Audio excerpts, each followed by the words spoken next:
Had once been a civilized land. This is day.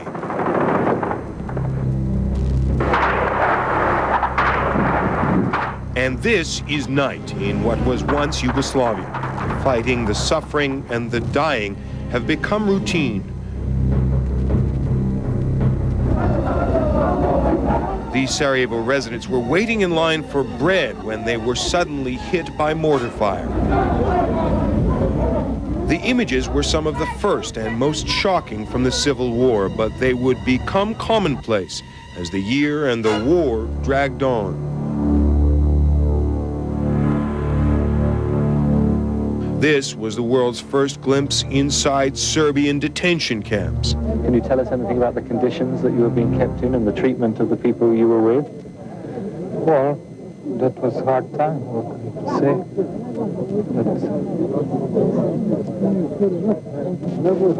We heard stories of people being beaten and people disappearing. Did that happen?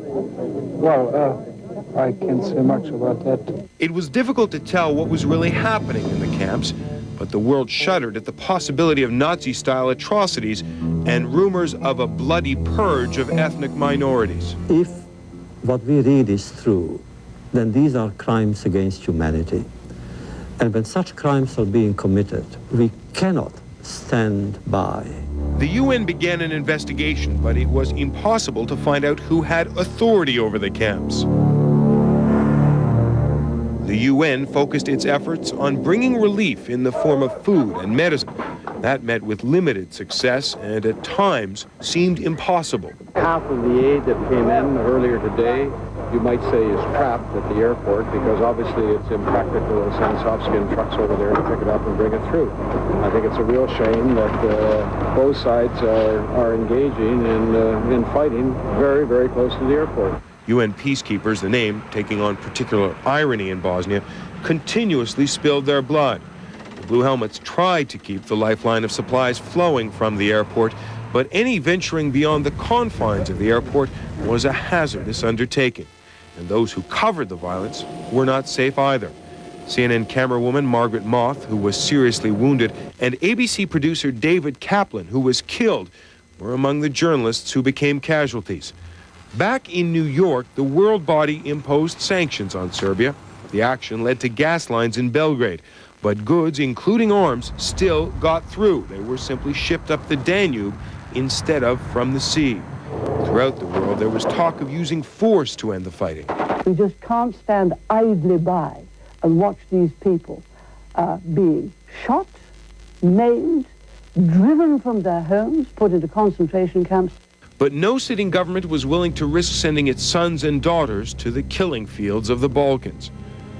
Those who could fled, well beyond 1 million refugees in all, the greatest number of displaced persons in Europe since World War II. I have no future there because, everything is destroyed. Everything, and I don't have a place to go back. All my life, all my past is destroyed, absolutely destroyed. And those that got out, even with nothing, appeared to be the lucky ones. As winter set in, relief officials warned of the possibility of widespread famine and the loss of hope. It was in a similar vein that one UN commander left Sarajevo in July. So you have to be pessimistic, but you don't give up hope. Should we all leave and let them go at it and come back and pick up the pieces? That's not the way the new world order is supposed to work. For Year in Review, I'm Jonathan Mann.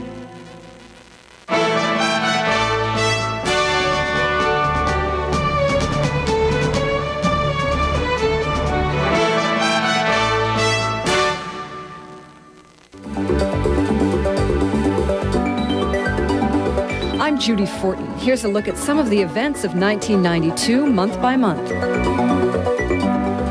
Russian President Boris Yeltsin lifts price controls. President Zviad Gamsakhurdia of Georgia flees and angry rebels take control. The Citizens Grand Jury charged Dr. Kevorkian with 2 counts of open murder.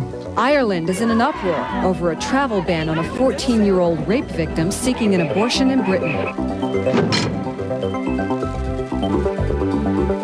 This is not compliance, but hide and seek, cat and mouse, cheat and retreat.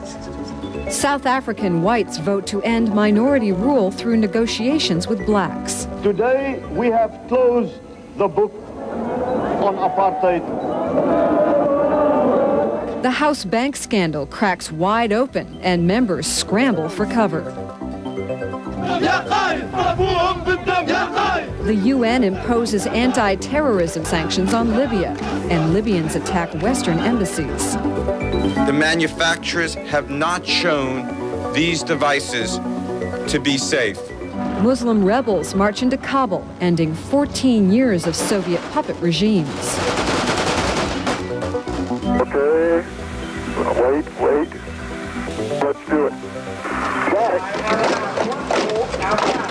Pro-democracy protesters in Thailand battle police until the military government cracks down. Here's Johnny! I bid you a very heartfelt good night. The vision of a united Europe is clouded when Danish voters narrowly reject the Maastricht Treaty. We are announcing the arrests of 2 persons charged with kidnapping and extortion in connection with the disappearance of Exxon executive Sidney J. Riso. Let's go! A long-awaited Supreme Court ruling gives states new power to restrict abortions, but upholds Roe v. Wade.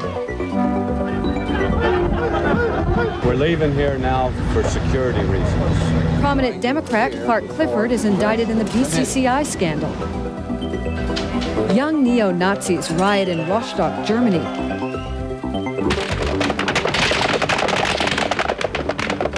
Gregory, you're the son of Mr. and Mrs. Rush at this moment. He's always going to be my son. I don't care what anybody says. Russia tries to put state property in private hands by issuing vouchers to every man, woman, and child. 5 American nuns are shot and killed in Liberia as the country's civil war intensifies. The Church of England votes to allow women to become priests. We do have people who are homosexuals who served our country with distinction. My first day was nothing less than wonderful. The U.S. commits troops to Somalia to bring order to chaos and food to the starving.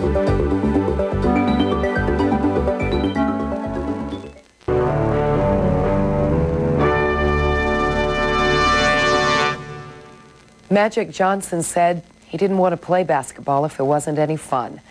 Well, it stopped being fun this year when number 32 tried to make his comeback.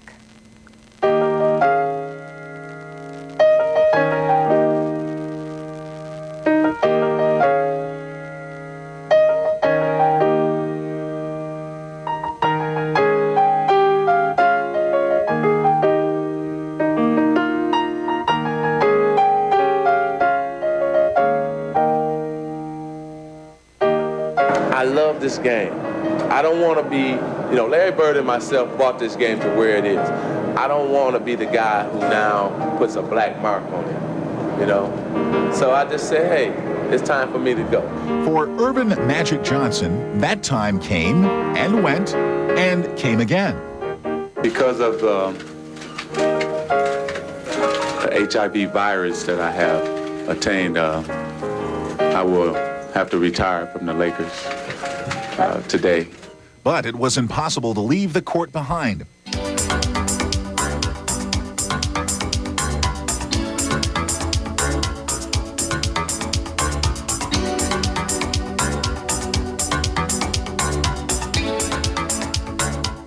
There was the All-Star Game, the Dream Team.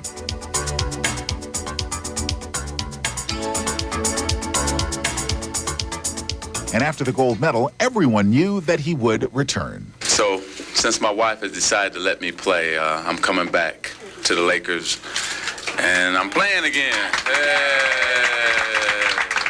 But it was not Magic and Cookie's decision alone.